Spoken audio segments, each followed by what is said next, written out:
bitter criticism, reading the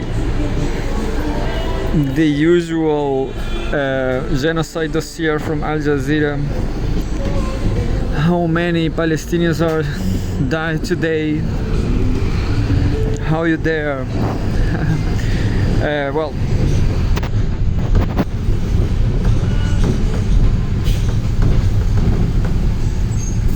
maybe this is all paranoia, my paranoia, but I guess this is working, just by reading the news. This Israel's war on Gaza live.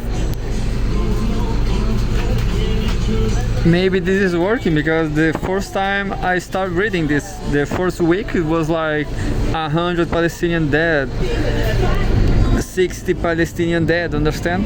And it is decreasing, so I'm kinda regret of not start doing this before. But anyway, Israel's war on Gaza live updates, Al Jazeera. Listen in, George Michael. Polio vaccinators prevented from entry where? On Gaza. By this news is by Edna Mohamed and Farah Najjar.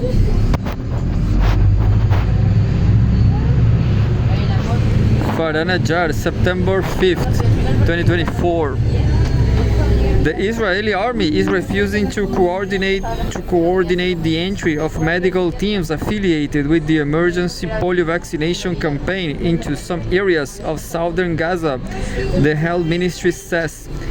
Hamas accuses Prime Minister Netanyahu of thwarting a ceasefire deal by refusing to withdraw forces from Gaza's Philadelphia corridor.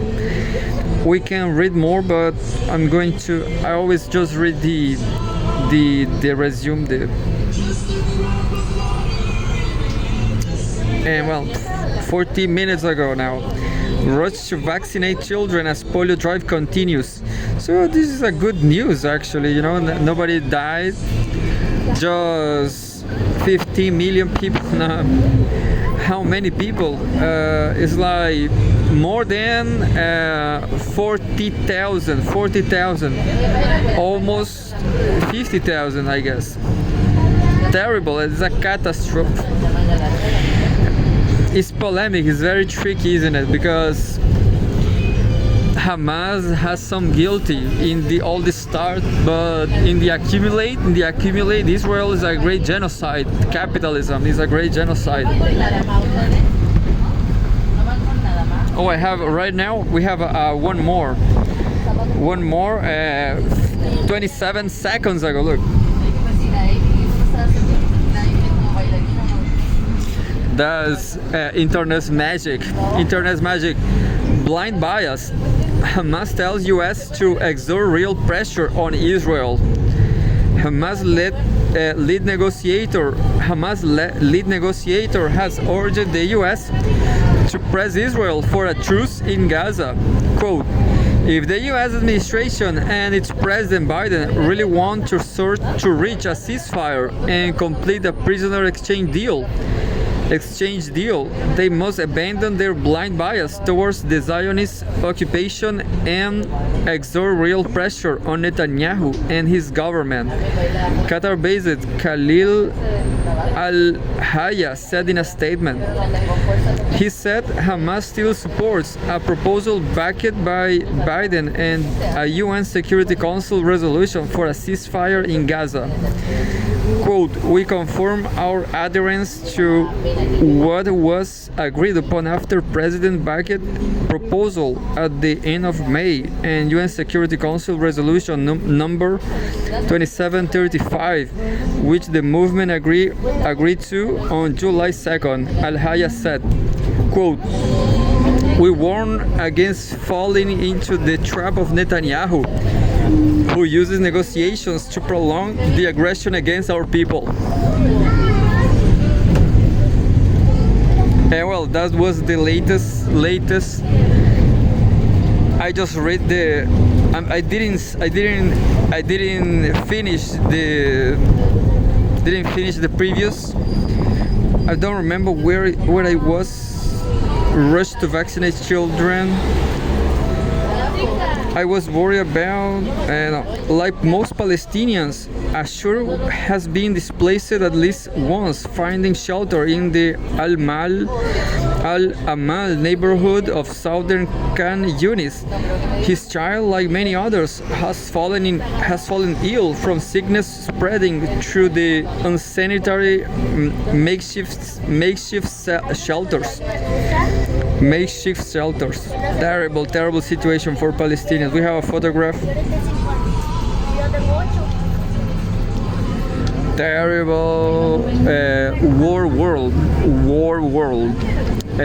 Quote, I was worried about my child, so I brought him to be vaccinated, said Safa al-Balbisi, 34 years old, about her 2-year-old son, Haya.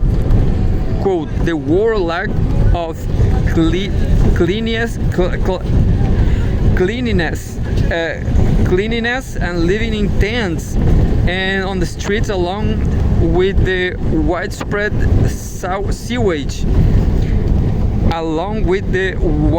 sewage issues, have all contributed to the spread of disease. Yeah, the sewage. This like wasted waters of something. We have a photograph from the tent campaigns. Palestinians face the risk of epidemics from uncollected garbage and accumulated sewage.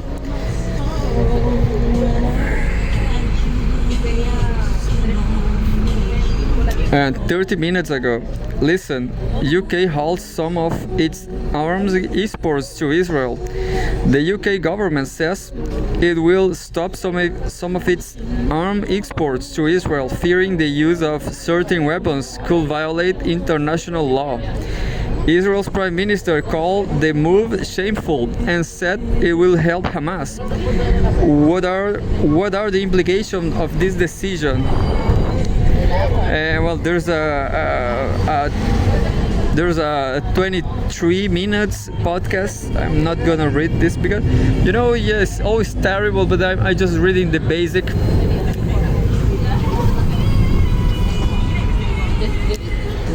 "45 minutes ago, violence in West Bank increasing by the hour," UNRWA says. UNRWA says violence and destruction in the occupied West Bank increased by the hour. Quote, the past week was the deadliest for Palestinian civilians in the West Bank since November last year. UNRWA said in a post on X. This is unacceptable. It must stop now. Then you have the blur image. The tweet says, as the war rages in Gaza, violence and destruction in the West Bank increased by the hour. The past week was the deadliest for Palestinian civilians and in the West Bank since November last year.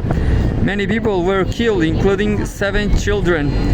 This is unacceptable. It must stop now.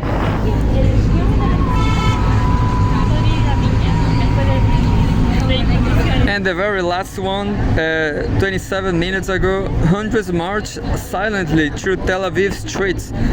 Hundreds of people have marched silently through the streets of Tel Aviv carrying 27 mock coffins to represent the 27 captives whose bodies have been recovered by the Israeli military in Gaza. So yeah, tricky conflict.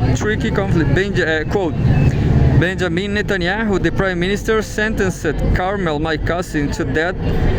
Her and all the hostages, said Jill Digman, the cousin of Carmel Gad, one of 6 captives whose bodies were recovered last weekend. Quote, she was abandoned to her death by the government. It could have brought her back. 327 days she was there in Gaza in captivity. There were 3,027 opportunities to bring her back, and every single one was missed. End of quote. In Angry public statements. Captives' families have accused Netanyahu of blocking a ceasefire and sacrificing their loved ones' lives for the sake of, quote, achieving all the goals. Hundreds of thousands of Israelis have taken to the streets in recent days calling for a deal and saying time is running out to bring home the captives alive. Very tricky. So the Israeli people are really concerned about the hostages. It's something Al Jazeera at least is not covering. They never talk about how many hostages they're still there. I don't know what happened with them. Well, this is a key issue. I'm going to try to find out, but by now it's a very, very tricky issue because I guess the best solution for Palestinians are just go to Egypt, go to Lebanon, go away, go to Iran. That's what I will do.